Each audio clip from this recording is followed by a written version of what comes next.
Marie-Claude Salvaille, je suis une femme de 58 ans et présentement je suis au cégep de Rivière-du-Loup, l'école de métier du cinéma et de la vidéo. C'est un retour aux études, c'est un retour dans un métier que j'ai déjà pratiqué, comme j'ai le plaisir à dire, au siècle passé. En fait, de 86 à 98 2000, j'étais en cinéma et j'ai fini aussi, j'ai fait un peu de télévision. Mais c'est ça, j'ai arrêté en 2001 en fait. OK. Puis j'ai fait autre chose, j'ai travaillé dans autre chose, mais pour moi c'était un... Et là, il y a eu un moment dans ma vie où je voulais savoir ce que je voulais refaire dans la vie, puis j'ai fait comme ah, mais j'ai toujours voulu revenir à ça. Puis j'ai toujours voulu faire ça, puis je vois pas pourquoi je le ferais pas, fait que j'ai décidé de revenir à l'école.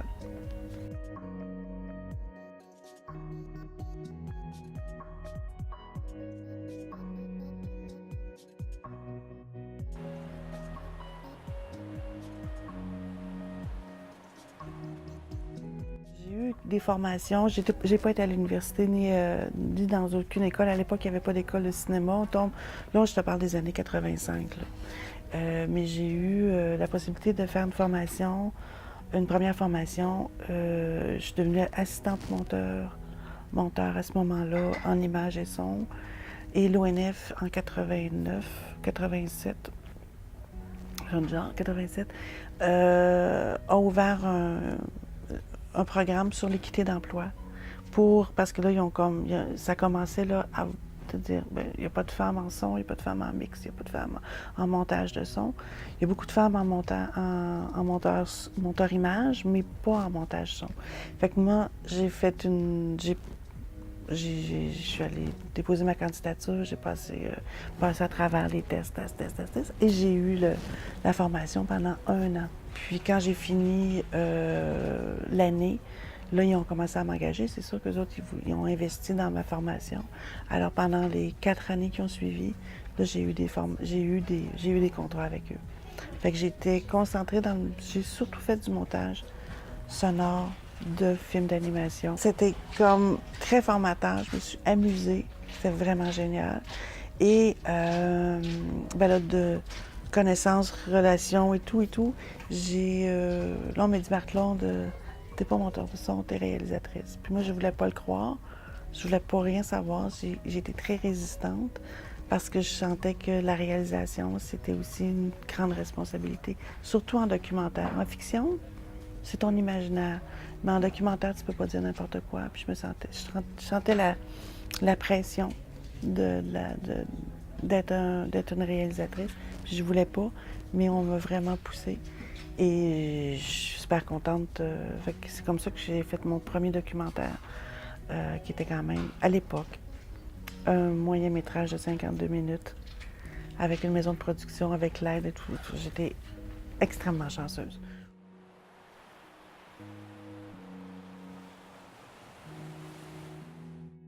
À 70 ans, quand je vais regarder où est-ce que je suis rendue, puis je vais me retourner en arrière, puis je vais dire à 57 ans, j'aurais pu prendre la décision de faire ce que j'aimais, puis je ne l'ai pas fait. Comment je vais me sentir? Puis là, j'ai fait comme cheap. Puis je vais avoir raté quelque chose. J'ai pas raté ma vie jamais. Quand le cinéma a arrêté pour moi, j'ai fait d'autres choses. J'ai rencontré d'autres gens. J'ai fait des choses extraordinaires. J'ai rencontré des gens extraordinaires. Le milieu culturel, le milieu communautaire, j'ai rencontré des gens extraordinaires. Ça m'a nourri énormément. Je dis pas que j'ai raté rien, mais je suis rendue à, dans 15 ans, qu'est-ce que je vais regarder de moi, puis que je vais dire, il me restait ça, j'aurais pu le faire, puis je ne l'ai pas fait. Y a-t-il quelqu'un qui m'empêche de le faire? Parce que les gens alentour de soi, alentour de moi, en tout cas, quand je leur dis ce que je veux faire, ils sont tellement heureux pour moi. C'est sûr que je me vois moins mes parents qui ont 80 passés, mais ma mère est tellement contente de m'entendre parler. Elle dit, c'est comme quand tu avais 20 ans, tu es aussi enthousiaste, tu as des beaux projets. C'est vrai que je leur manque, mais ils sont heureux pour moi. Puis si les gens qui sont pas heureux pour moi, c'est parce que c'était pas des bonnes personnes. Puis tu peux pas ne pas être heureux quand quelqu'un fait ce qu'il a à faire, puis qu'il est heureux, tu sais.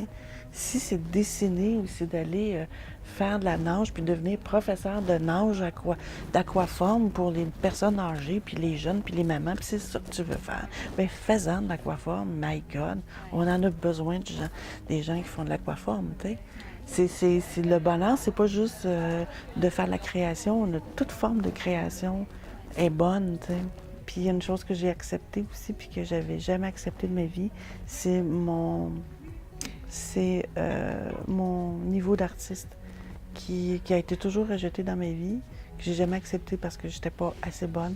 Ce que je vois dans ma tête, je suis pas capable de le faire. Fait que pour moi, c'était comme, ben, je peins pas, je dessine pas, je m'amuse, mais en fait, c'est plus profond que ça. Puis mon niveau d'artiste n'est pas vraiment au niveau que je voudrais parce que je l'ai jamais poussé, mais je peux plus rejeter ça. À un moment donné, on peut plus rejeter ce qu'on est.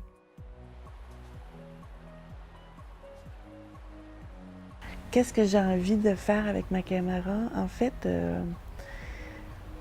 ça va mal dans le monde. Hein, on est en train, là, on a des scénarios, que des scénarios catastrophes. Puis l'homme est en train de se détruire. Mais moi, j'ai le goût de dire, si on ne veut pas avoir de catastrophe, il faut voir la beauté de l'homme, de ce que l'homme fait qui est beau, qui est bien. Puis moi, je veux montrer la beauté du monde parce que c'est pour ça qu'on se bat. On se bat contre et on se bat pour.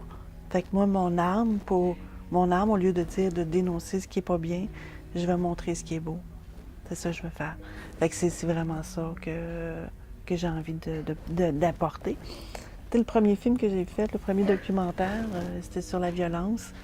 C'était sur les témoins d'actes violents.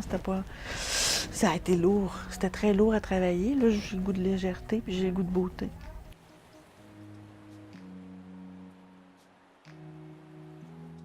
C'est sûr que quand t'as des gens qui te regardent puis qui font comme yeah, tu sais, puis là je regarde tous les jeunes qui sont alentour de moi puis qui ont beaucoup d'affection pour moi, ça a été une très grande surprise puis c'est très émouvant là de voir parce que tu sais j'ai quand même ils sont plus jeunes que mon fils là, tu sais ils ont comme 10-15 ans de plus jeunes que mon fils, c'est incroyable là.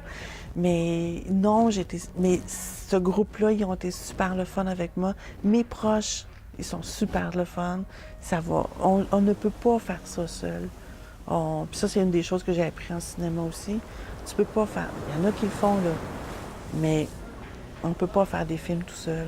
On a besoin d'un caméraman, puis d'un directeur, puis d'un preneur de son, puis d'une assistante, puis de cinéma, puis d'un tuteur. Puis il faut parler de nos trucs. Il faut être bien entouré. Je pense que c'est très, très important.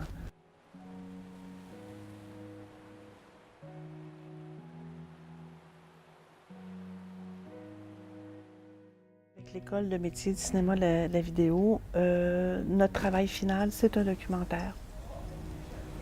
Donc, on a un documentaire de 15 minutes à faire qui est vraiment libre.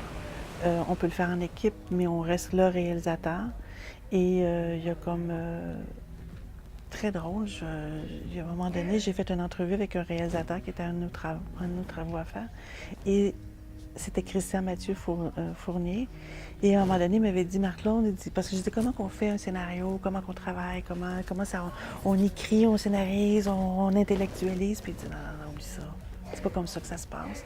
Ce qui se passe, c'est le projet vient revenir à toi, puis tu vas le prendre, puis il va t'englober. C'est un peu ça qui s'est passé parce que j'avais toute autre idée de faire un documentaire. C'était sur la beauté des mains, toujours dans l'idée de montrer la beauté du monde. Alors, la beauté, la richesse des artistes et des artisans qui travaillent la terre, qui travaillent... Et j'ai une amie qui est à Haïti et qui est coopérante là-bas. Et là, elle a amené avec des jeunes un projet de recyclage, les 3 R, le V, tout ça, là, elle a ramené tout ça. Et là, ils sont en train de nettoyer les berges des plages, à dépolluer parce que c'est très, très sale là-bas. Ce projet-là est arrivé, puis ça m'a comme happée complètement. Et là, en discutant avec les gens alentour de moi, fait que là, ils ont fait comme oui, vas-y. Moi, ça me coûte des billets d'avion, blablabla, j'ai pas d'argent. Je suis sur les prêts et bourses, c'est pas grave.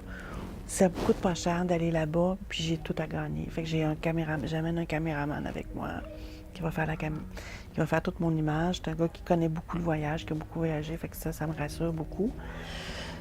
Je m'en vais là-bas au mois de mars. Je tourne sur 3 semaines. Je vais revenir, je vais faire un 15 minutes, mais je vais essayer d'avoir assez long pour faire un documentaire plus large. Puis j'ai comme l'impression que c'est pas la première, ce sera pas la seule fois que je vais y aller.